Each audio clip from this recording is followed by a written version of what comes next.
Well, hello everybody. Here's a simple office building prop you can use in your renders. Follow this tutorial step by step. In 3dsMax, set up your units 2 inches. Start with a plane, but before you proceed, change your home grid to 1 foot. Right click here, select home grid and type 1 foot. The size of the plane is 152 by 68 feet. Just make sure you center it on the grid. Add a 3 by 3 foot square in this corner and make sure it's 1 foot from the edge. These squares will be the columns. Add an array of 32 squares. Click on Preview. Change your count on 1D to 8 and 21 feet on Y. Also click on 2D and type 4 on the count and 21 feet on X, and you should have all of this. That's your basic plan. Now we'll put the building. Turn on Snap to Vertex. Add a box. Snap to the plane vertices.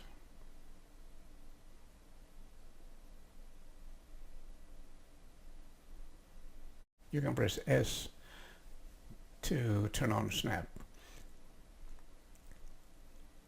Make the height of the building 140 feet. Add 20 horizontal segments. Make sure this is 7 feet between the lines. Convert it to an editable poly. Divide the side using connect. You can decide on the number of window columns you're going to have. I will make 5 divisions here, so I can add the windows I need. I'm trying to do this as the simplest possible way to create a sort of a realistic building. In the end, the materials will make it more realistic. Buildings like this have very big windows, and the windows have, of course, frames dividing the window panes. Since I'm going to be looking at from the distance, and I'm going to be using dark tinted windows, I probably won't need to put the detail of the frames. On this other side, I will make 3 window columns.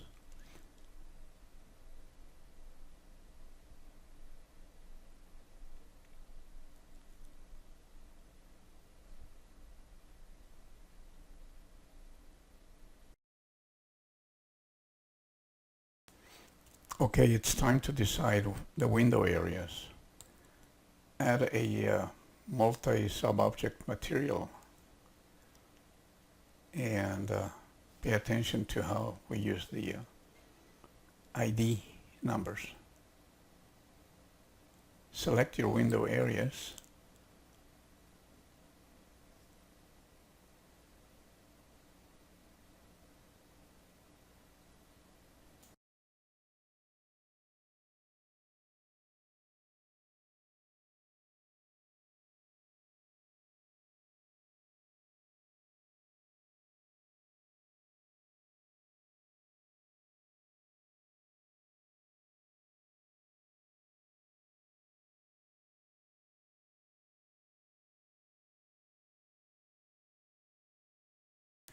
After you have finished, and while you have them selected, we're going to assign the material ID number. We have 3 ID numbers on the multi-sub-object. I'm going to use number 1 for the glass, and I'm going to color it blue just so I can recognize it. Connect this to the number 1 ID number. You can also add the number here. You can type the number here and press enter. So to call this glass.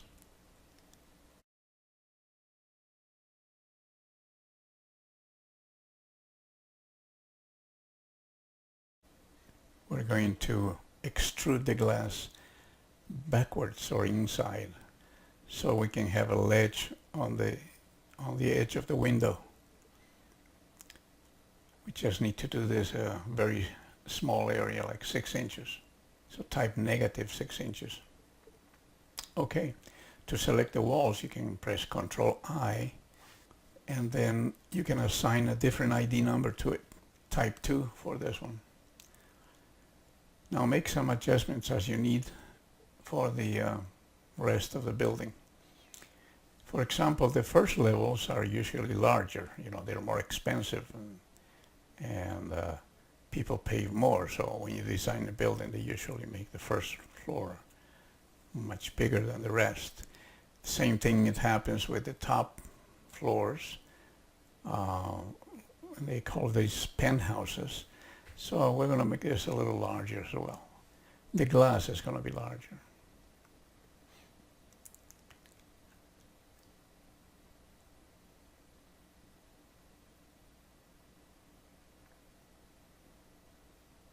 I'm going to apply the material to the building now.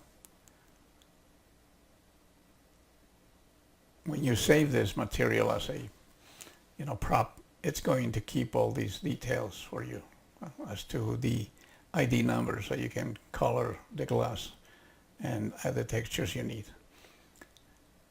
You can add balconies to this building or other things to just make subtle changes to make different buildings.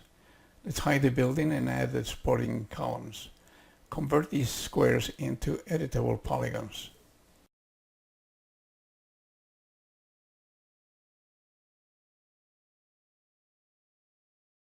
Attach them to each other.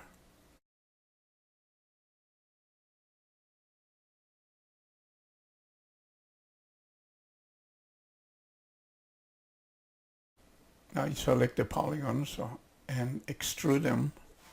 I will extrude them about 12 feet because that's all I'm going to be seeing from the outside. You can also extrude these all the way to the top if you're going to, for example, during nighttime, when the lights are on, you might want to see the columns in every floor.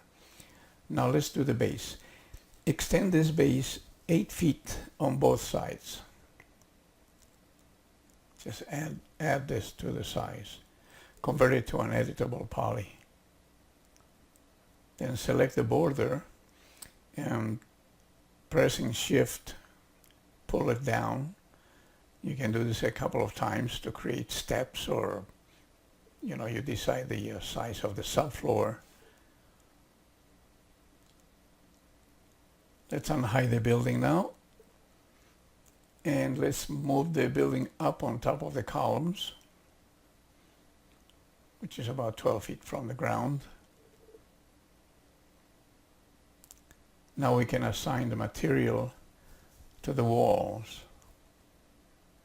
Any material for this prop will be fine for now, but you gotta have some. This will be useful when you do V-Ray materials and your other projects, and you're using also the inches. Rooftops have air conditioners and other things, some other stuff, so we need to add the room here.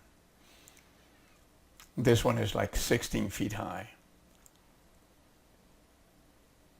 You can always go in the Google or internet to find out what the sizes of these things are in buildings.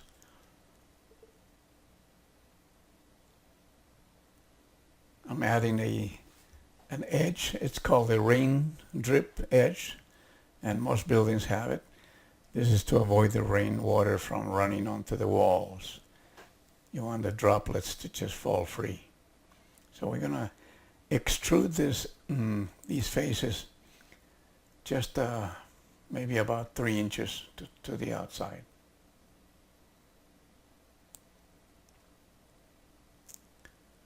The top of the roof of this building also probably needs a little finish.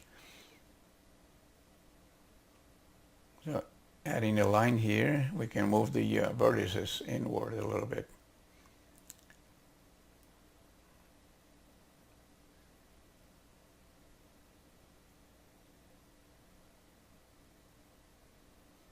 Finally, the lower level can be used for stores, the entrance to the buildings, other doors, etc. So you can add all around in your props as you need them.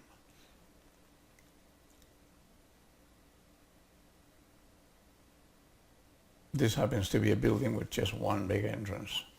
You divide the area with a center polygon. You can cut the doorways like this, remove the areas, and pull back the edge of the entrance, and you can cap.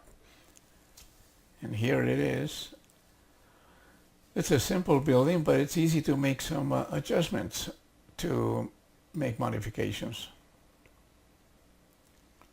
So I hope you can use this type of technique to make other buildings and save them as your, with the rest of your props.